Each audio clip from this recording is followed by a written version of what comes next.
A paz do Senhor Jesus Cristo, queridos irmãos, pastor José Francisco, primeira Assembleia de Deus em Austin, mais uma vez na EBD, dessa vez a gente vai estudar a lição de número 10, nesse dia 7 de junho de 2020, e o título da lição é a intercessão pelos Efésios.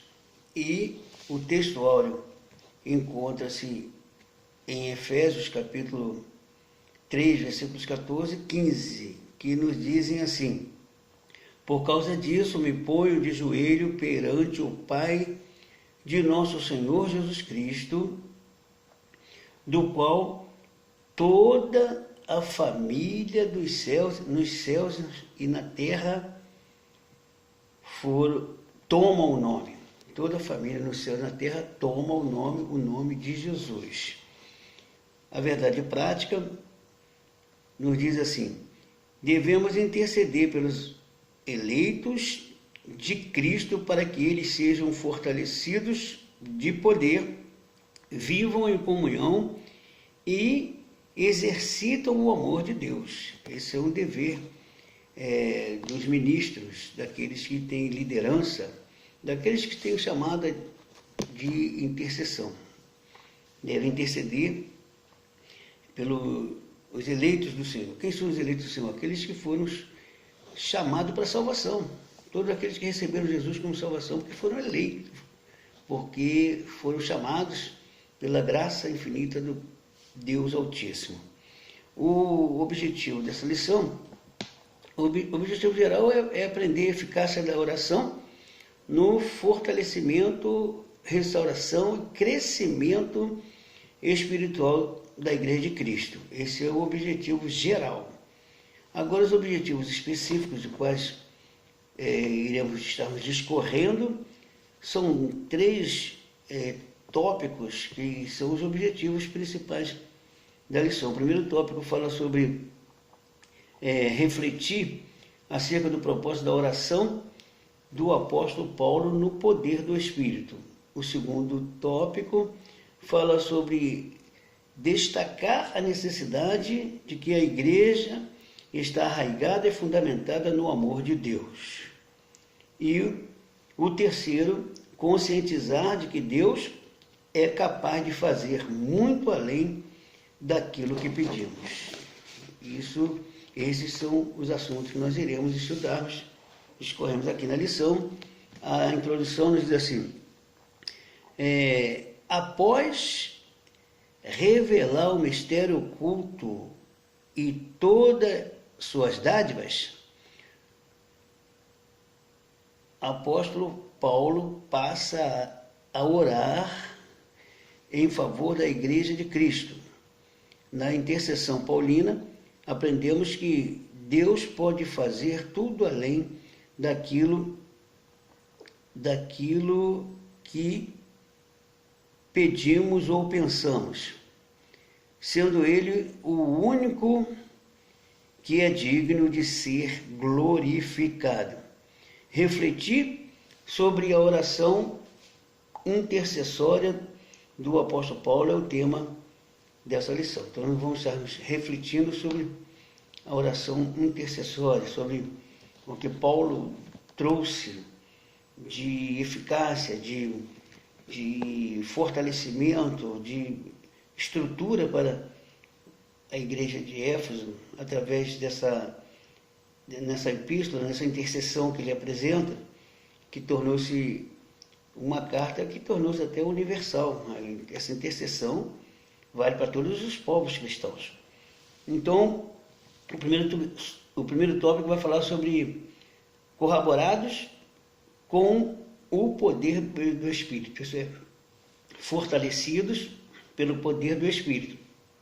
Aqui o apóstolo inicia sua oração ao Senhor com o pedido duplo: o poder do Espírito no homem interior e a presença de Cristo nos corações dos crentes. Então, ele começa a sua oração fazendo esse pedido duplo, importantíssimo, para a vida de todo crente, né, irmãos? Que tenha o poder do Espírito no seu interior, no seu homem interior, na sua alma, no seu espírito, e pedir a presença de Cristo no coração de todo crente. Todos nós precisamos da presença de Cristo em nós. Sem Cristo, nós somos perdedores. Sem Cristo, nós somos derrotados. Mas com Cristo, somos mais que vencedores. O primeiro subtópico vai falar sobre as riquezas. Esse primeiro tópico está dividido em três tópicos. Três subtópicos, aliás. Três subtópicos, que o primeiro é as riquezas da sua glória, o segundo, fortalecidos com o poder, e o terceiro, habitados por Cristo. Vamos discorrer no primeiro subtópico, que fala assim, Paulo apresenta sua oração confiando nas riquezas da sua glória, ou seja, da glória de Deus.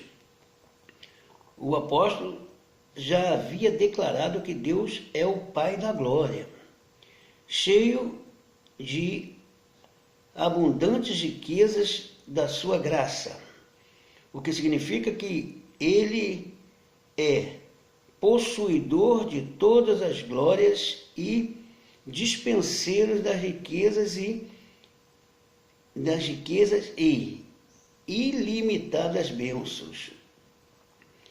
Em razão disso, Paulo pede para que a igreja seja fortalecida com o poder que seja habitada por Cristo, ou habilitada por Cristo. Ser habilitado por Cristo. Meus irmãos, Cristo é que dá a capacidade, é que põe a pessoa no preparo. Habilitado por Cristo, que compreende o amor divino e tenha pleno desenvolvimento espiritual. O crente precisa desenvolver espiritualmente. O crente não pode ficar como aquela planta que mingua. O crente tem que estar arraigado no poder de Deus. Então, para que as plantas elas desenvolvam, primeiro tem que ter a raiz em solo firme, em solo preparado, para que ela possa se aprofundar e sugar a seiva que precisa para sustento, para alimentação da planta. O segundo subtópico fala sobre fortalecidos com poder. O primeiro pedido do apóstolo é para que a igreja seja corroborada, isso é, fortalecida com o poder pelo Espírito do homem interior. Então, pelo seu poder do Espírito no homem interior. O Espírito Santo trabalhando no homem interior. Quando vemos aqui o Espírito com letra maiúscula, se refere ao Espírito de Deus. E quando é com letra minúscula, se refere ao espírito humano ou outro espírito. Mas quando vemos com o espírito com letra maiúscula, espírito com I maiúsculo, é porque se refere ao Espírito de Deus. Ele diz assim, essa petição não quer dizer que a igreja em Éfeso não tivesse o Espírito de Deus, mas que ela fosse continuamente revigorada com o poder e, consequentemente, em seu fortalecimento diário. Ainda enfatiza que a única força que habita o crente a se manter firme advém do Espírito Santo. É o Espírito Santo que dá força, que dá capacidade, que atua no homem interior e capacita o crente a perseverar, a manter-se afastado do pecado e compreender as coisas espirituais. Então, a gente precisa de intimidade com o Espírito Santo. É o Espírito Santo que capacita. Primeiro, o que o homem precisa é buscar e reconhecer que ele nada pode, nada é, nada consegue se não tiver a ajuda do Espírito Santo a ele. Então o Espírito Santo está no crente para orientar o crente, para fortalecer o crente, para capacitar o crente, para revestir o crente com o poder para combater o mal e vencer. E para isso, a primeira coisa é se afastar do pecado. Se você não abrir mão da vida do pecado, o Espírito Santo não vai chegar a você. Então é preciso que a gente tenha o cuidado em perseverar na busca da capacidade que a gente precisa para combater a força do mal, o poder do pecado, os impulsos que em nós tentam florescer, tentam nos abalar, tentam nos tirar da presença de Deus. A gente precisa pedir misericórdia e nos esforçarmos para que possamos vencermos as nossas paixões. Muitas das vezes o maior inimigo do homem são os seus próprios desejos. Então, muitas das vezes ele está preparado para poder orientar os outros, dominar, até preparar outras pessoas para fazer grandes obras, mas ele mesmo não está. Então é preciso que a gente busque a presença de Deus na nossa vida para que ele nos capacite, porque o que ele diz que a força que habita o crente, ela se mantém firme, que habita o crente a se manter firme, ela advém do Espírito Santo. Então a força que nós conseguimos para vencer o mal, para nos mantermos firmes no propósito, essa força advém do Espírito Santo. Então precisamos de contato com o Espírito Santo. Por isso a gente precisa estar sempre próximo da palavra, que a palavra vai nos levar a entender a vontade de Deus. O Espírito Santo vai nos inspirar pela palavra. O terceiro subtópico fala sobre habitados por Cristo. O apóstolo também orou para que Cristo habitasse pela fé nos corações dos santos, o que também não significa dizer que Cristo não estivesse presente na igreja em Éfeso. No versículo em questão, o verbo grego é katoiken, que significa habitação permanente, em oposição à habitação temporária. Isso indica que o coração, ou melhor, a oração apostólica era para que Cristo habitasse continuamente na igreja. Assim, o ensino apostólico ratifica que sem Cristo a igreja não pode subsistir às forças do mal. Então, querido, só Jesus para nos dar graça, só Jesus em nós. Jesus é a força para combater o mal que vem tentar nos afligir, tentar nos derrubar. Sem Jesus, o homem é perdedor. Repito, sem Jesus, o homem é perdedor. O homem não consegue vencer o mal, as artimanhas das trevas, se não for com Jesus. Então, Jesus precisa habitar em nós, está em nós. E só está em nós quando nós obedecemos a sua palavra. Então, que a gente possa entender isso. Agora vamos para o segundo tópico, que fala sobre arraigados e fundamentados. Arraigado quer dizer enraizado, fundamentado é edificado sobre. Então vamos lá. O amor é a mensagem central do Evangelho de Cristo. Um dos propósitos da oração de Paulo foi para que a igreja entendesse e exercitasse o amor de Deus. Então, irmãos, além de entender, a gente precisa exercitar. Não basta simplesmente saber, não basta simplesmente você ter os materiais para fazer o seu alimento se você não fizer. Você pode ter os melhores dos alimentos os alimentos mais saudáveis, mas se você não comer, você vai ficar raquítico. Então, não basta também você saber tudo sobre Bíblia e não obedecer. Então, é preciso que tenha o amor. O amor é que movimenta tudo, o amor de Deus. Sabe por que nós amamos a Deus? A Bíblia diz que é porque Ele nos amou primeiro. Ele nos amou e se entregou a si mesmo por nós. Ele nos convida a vivermos uma vida de amor. Um amor diferente, não é esse amor pejorativo, esse amor poético. Não, é o amor revestido com as virtudes do Espírito, da graça de Deus em nós. Então, nós precisamos disso. O primeiro subtópico aqui, do segundo tópico, vai falar sobre o amor, a virtude cristã. Viu, irmãos? Então, o amor é uma virtude fortíssima para movimentar a vida do crente em tudo. Em tudo. Se não tiver amor, nada vale. Disse o capítulo 13, né? Capítulo 13 lá de Coríntios, 1 Coríntios. Se não tiver amor, não adianta. Pode ter os dons, pode ter tudo, mas se não tiver amor, porque o dom não vai salvar.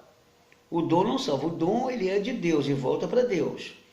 Ah, mas o fulano é cheio de dons espirituais, ele profetiza, ele faz, acontece. Mas se ele não tiver amor, quem sustenta é o amor, porque o amor é Deus, Deus é amor. Quem não ama, diz a palavra, que não conhece a Deus. Então ele diz assim, ó, nas escrituras o amor é atributo divino. Aquele que não ama não conhece a Deus, porque Deus é amor. Foi por amor que Cristo para o resgate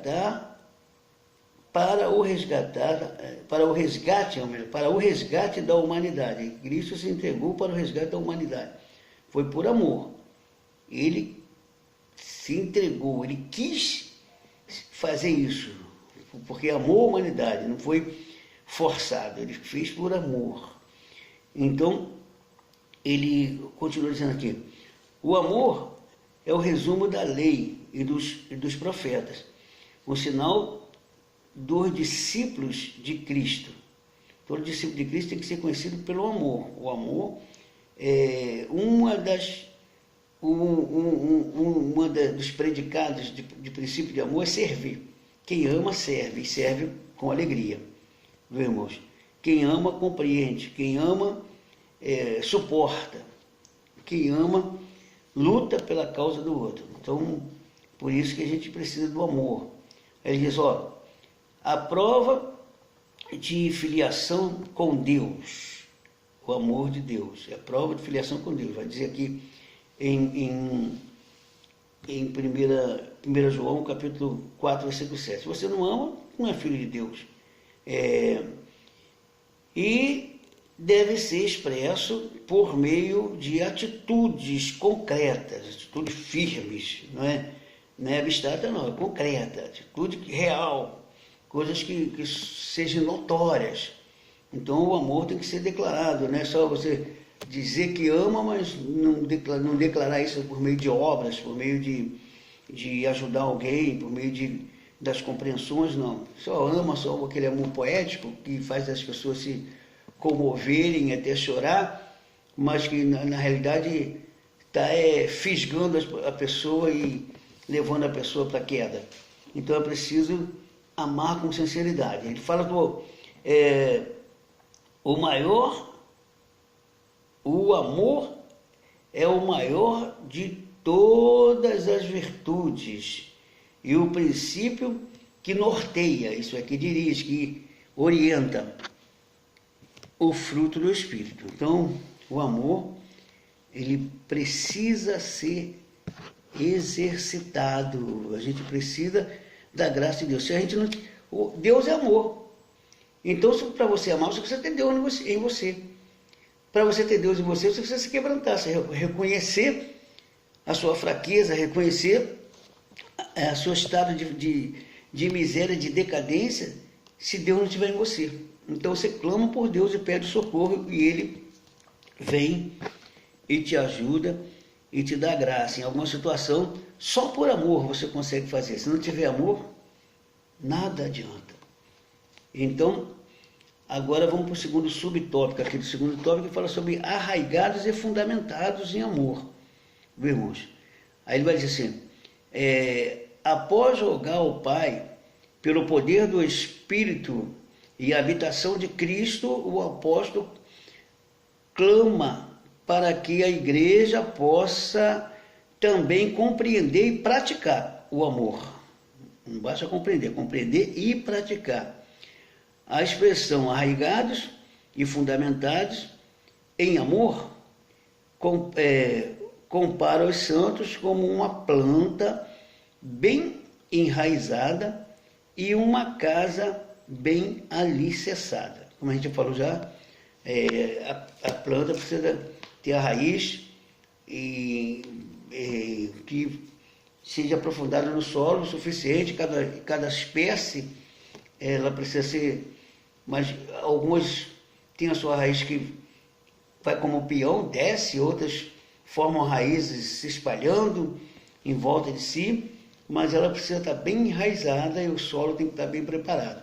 Então, nós temos o solo, que é a palavra de Deus, e a gente fica como planta, aquela planta colocada naquele solo firme, e para que a água, que é a palavra também, venha alimentar a nossa planta, nós como planta, para que estejamos firmes e possamos dar fruto. Então, e é o amor que provoca tudo isso. Então a gente precisa do amor de Deus. Aí ele vai dizer aqui, a vida cristã não tem sustentação alguma, viu? Se faltar amor, indica que sem o amor a vida cristã não tem sustentação alguma. Se não tiver amor, você cansa, você começa a falar mal de outro, você não vê virtude em ninguém, você só vê pelo lado mal, você só quer desgraça, como às vezes acontece na política. O sujeito só quer cavar o lado negativo da coisa. Então é preciso que tenha amor. O amor é que supera os rancores, o amor supera o ódio através do seu poder, já dizia Carlos de Oliveira, o amor supera o ódio através do seu poder. Tudo, nem Carlos de Oliveira, é o Zé de Paula, né? Então é preciso que a gente busque o amor de Deus, busque a presença de Deus em nós, porque ela que vai promover a diferença. Por causa disso, o apóstolo insiste pela total compreensão de qual seja a largura, o comprimento, a altura e a profundidade do amor divino. O uso dessa expressão aponta para a vastidão do amor de Cristo. O amor de Cristo é incomparável, você não consegue medir o amor de Cristo, você não consegue medir nem a altura, nem a profundidade, nem a largura, não consegue, nem o comprimento, não consegue, porque o amor de Deus é incomparável, não tem assim nenhum tipo de palavras que possa de fato descrever o amor de Deus na íntegra, porque o amor de Deus é grandiosíssimo. Aí ele diz assim, que Cristo, o amor de Cristo, que excede todo o entendimento, e indica que a lógica humana não pode mensurar o amor de Deus. Não compreende, ela não consegue examinar e descrever. A mente humana ela é incapaz de entender o amor de Deus. Às vezes a gente olha para certas coisas que Deus faz, se você olha assim, meu Deus, só Deus mesmo para fazer isso, porque eu não faria. Então, mas realmente Deus é extremamente maravilhoso. Mas quando a gente tem intimidade com Ele, quando a gente começa a buscar o contato com Ele, a gente recebe porção desse amor que nos dá a capacidade de superar alguns fracassos da nossa vida, combater alguma vaidade nossa, e a gente consegue ser diferente em meio a uma geração perturbada. O terceiro subtópico vai falar sobre a intensidade do amor de Cristo. Coisa gloriosa, irmãos. É incomparável o amor de Cristo. Então, ele vai estar falando sobre isso aqui agora. Consciente de que somente o Espírito pode fazer, entender e experimentar a grandeza do amor de Deus, Paulo pede para que os crentes conheçam a intensidade do amor de Cristo. A ênfase recai em que Cristo nos amou e ainda nos ama, e que por isso podemos amar uns aos outros. A gente precisa de Cristo para que a gente possa de fato ter sinceridade. Quando você diz eu te amo, tem que ser com sinceridade. Da boca para fora, pejorativamente, não adianta a sua expressão, porque Deus conhece. Tem que amar de todo o coração. E aí, querido, a gente precisa dessa presença de Cristo em nós. Então, ainda que nos ama e que por isso devemos amar uns aos outros. Nós precisamos amar uns aos outros por causa do amor de Deus em nós. Somos representantes de Cristo, e como representante de Cristo, devemos fazermos o principal que Ele nos mandou fazer, foi amar. O apóstolo sabe que o esforço humano não pode atingir essa meta. Só pelo esforço humano não pode resolver. Assim, ele acrescenta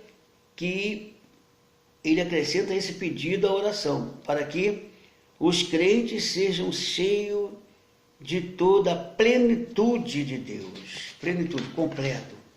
Para isso, irmãos, só assim o crente pode representar Cristo e amar como Ele quer que ame. Porque nós temos uma tendência muito grande, como já disse no início, uma tendência muito grande de fazermos discriminação ou ter o amor interesseiro, né? Eu amo aquele que me ama, eu gosto de quem gosta de mim, eu faço bem a quem faz por mim, ou quem vai poder fazer por mim, ou com algum interesse. O amor não pode ser interesseiro.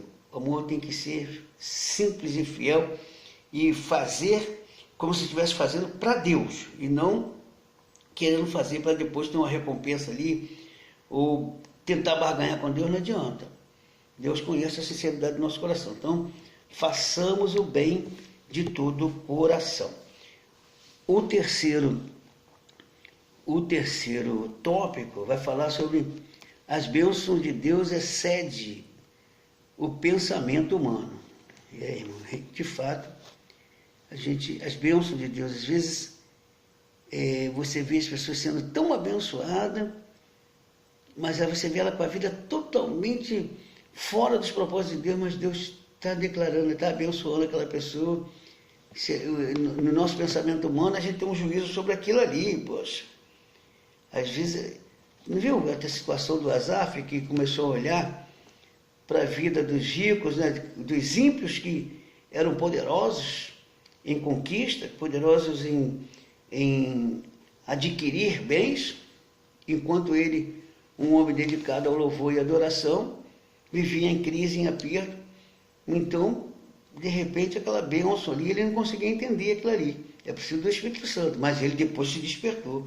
Quando ele viu que tinha algo muito mais precioso do que as coisas materiais que são perecíveis, algo que é eterno, que Deus está trabalhando por nós. Então, ele voltou a adorar a Deus e pediu perdão a Deus e se apresentou-se a Deus com adoração. A gente precisa, de vez em quando, estar fazendo reflexão sobre isso, porque senão nós temos a mesma tendência. Temos a mesma tendência de estar olhando assim para as bênçãos e não entender, porque ela excede todo entendimento humano. Aqui ele diz assim, em sua audaciosa intercessão em favor da igreja, o apóstolo ensina que Deus é capaz de fazer muito além do que pedimos e que o eterno deve ser glorificado sempre. Então Deus faz muito mais do que pedimos. Às vezes que a gente é tão ansioso, a gente acaba de pedir uma coisa, já passa a pedir outra, mas Deus só vai dar aquilo que de fato a gente precisa para que o nome dele seja glorificado.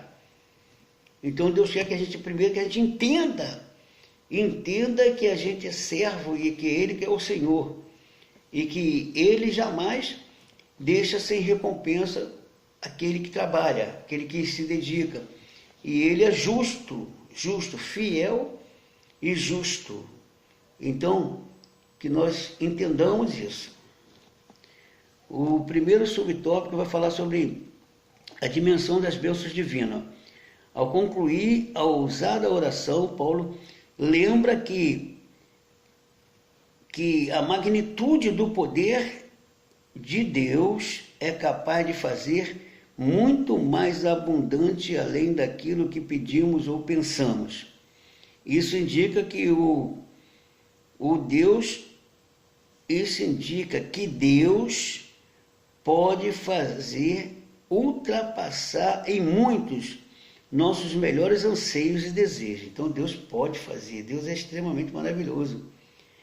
Deus é grandioso, então Ele pode. Você tem que confiar que Ele pode. De repente não vai ser no tempo que você quer, na hora que você quer. Mas Deus pode. É só continuar perseverante, buscando a intimidade e, acima de tudo, o adorando, porque Ele é digno de louvor e adoração, de ser honrado sempre. Quer dizer que a sua mente humana é incapaz de alcançar a dimensão das bênçãos divinas. Nesse sentido, Paulo declara que as coisas que sequer subiram ao coração do homem são as que Deus preparou para os que o amam. Essa instrução mostra que os pensamentos do Senhor são muito mais altos do que os nossos, com certeza. Deste modo, o poder divino que age na vida do crente e as suas bênçãos disponíveis são impossíveis de dimensionar. A grandeza do poder do nosso Deus é capaz de responder para além das mais corajosas orações. Viu, irmãos? Às vezes nós vemos naquela atitude de fé, o sujeito pede com ousadia, naquele momento que ele conseguiu colocar a fé dele dimensionada a Deus, e Deus decide responder a ele, e ele acaba alcançando uma coisa que depois ele mesmo fica admirado, depois que ele alcança, ele fica admirado como que Deus atendeu ele naquela situação, que ele vai entender que só a mão de Deus mesmo, ninguém poderia lhe ajudar, ninguém poderia resolver o problema, ninguém poderia curar a enfermidade, ninguém poderia ajeitar o que havia se quebrado, mas Deus entra com a providência, Deus faz acontecer, onde há uma oração corajosa, uma oração mesclada no poder, uma oração misturada com quebrantamento, uma oração misturada com audácia, com ousadia. Você vai, clama naquela confiança, aí o Senhor responde e traz a vitória que você precisa. Ele fala agora sobre a questão, o segundo subtópico, sobre a questão do convite para a adoração. Paulo encerra esse capítulo com o convite de adoração a Deus, cuja glória é devida à igreja por Jesus Cristo em todas as gerações. Então, todas as gerações preciso estar adorando a Deus. A adoração precisa ser renovada. A adoração é muito diferente de fazer um ajuntamento de pessoas e cantar. A adoração é um reconhecimento à grandeza de Deus, é um reconhecimento aos benefícios que dele recebemos, mas, acima de tudo, é entender de que Ele cuida de nós e de que Ele nos mantém de todos os favores, e aí por isso a gente reconhece a sua grandeza e a gente se rende a Ele com quebrantamento de coração. A conclusão paulina não poderia ter sido diferente. Nos versículos anteriores, ele discorreu acerca da boa nova do mistério revelado. Quando ele falou da revelação, a questão de Deus abrangia toda a humanidade, não ser de uma nação exclusiva unicamente, mas de todos aqueles que se renderem a Ele, que aceitarem o propósito, o plano da salvação em Cristo. Das muitíssimas riquezas de Cristo conferidas à igreja, da grandeza do poder de Deus e da infinitude do amor e de todas as bênçãos divinas que excedem a compreensão humana. Além dessas, as das demais bênçãos, a única coisa a ser acrescentada era o louvor ao Senhor Deus, detentor destas tamanhas dádivas. Então, aí quando você reconhece e quebranta, aí você começa a louvar, porque adoração é quebrantamento diante do Senhor. Adoração é reconhecimento das grandezas de Deus, e aí você se humilha diante do Senhor, você se rende ao Senhor plenamente. Aí, com essa atitude, você começa a louvar, porque louvar é elogiar a Deus. Então você começa a elogiar a Deus. Senhor, Tu és grandioso, Tu és soberano. Aí é o louvor.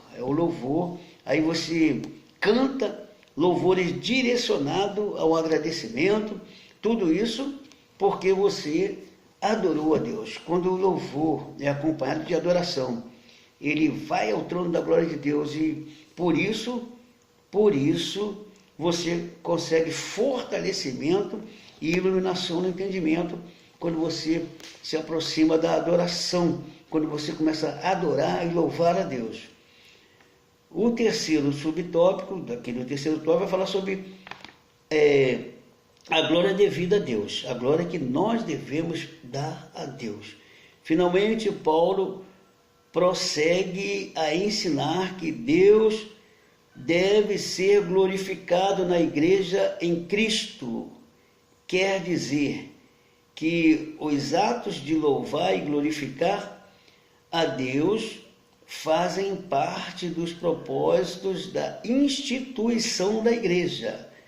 A igreja nunca terá glória em si mesma, pois toda a glória é exclusivamente tributada a Deus, por intermédio da obra de Cristo.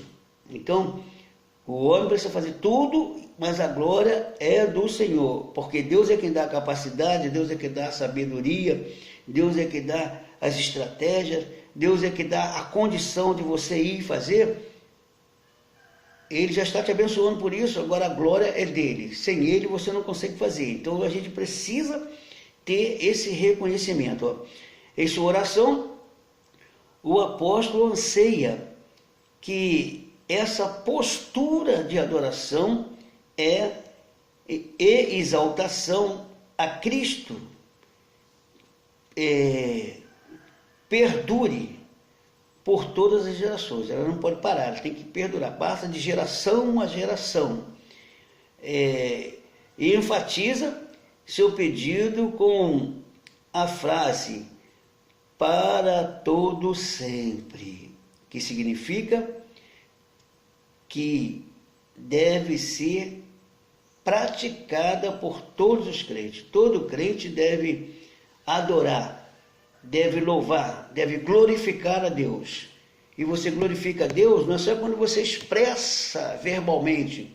Você glorifica a Deus quando você obedece o mandar de Deus e faz aquilo que Ele mandou fazer. E aí Deus está sendo glorificado na obra que você está fazendo.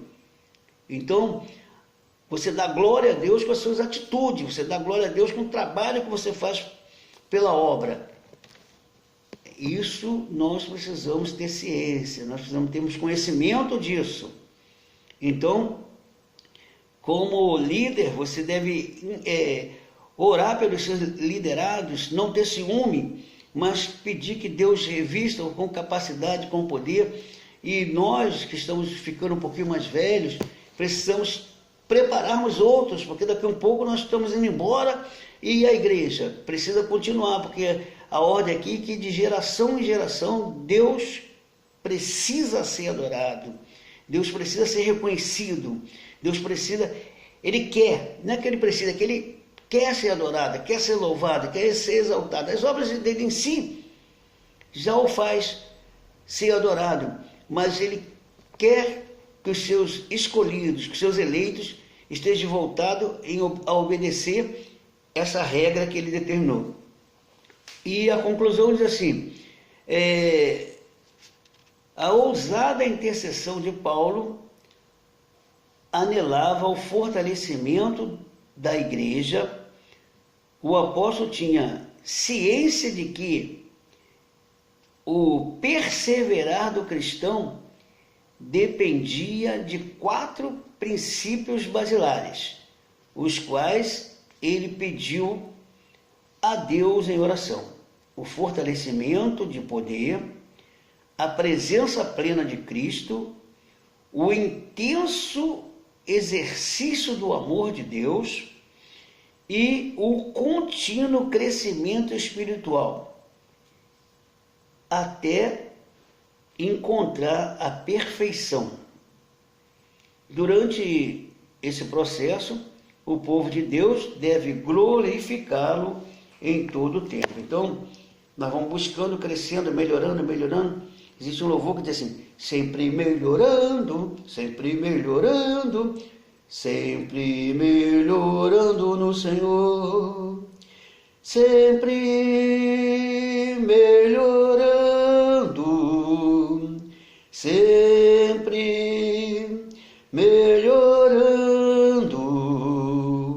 sempre melhorando, sempre melhorando no Senhor. Obrigado por ouvir essa canção aí. Mas eu espero ter ajudado os irmãos, principalmente os irmãos da IADA, que poderão estar assistindo essa aula bíblica, nessa EBD, uma escola que não para de crescer. Que Deus abençoe, ilumine nosso entendimento e que nós não venhamos unicamente sermos conhecedores, mas praticantes da palavra. Que Deus coloque essa palavra em nossos corações para a glória do nome dEle, em nome do Senhor Jesus, Seu Filho amado, e sob a direção do Espírito Santo, que nós possamos nos conduzirmos à vontade de Deus. Deus nos abençoe pela glória do Seu nome. Amém.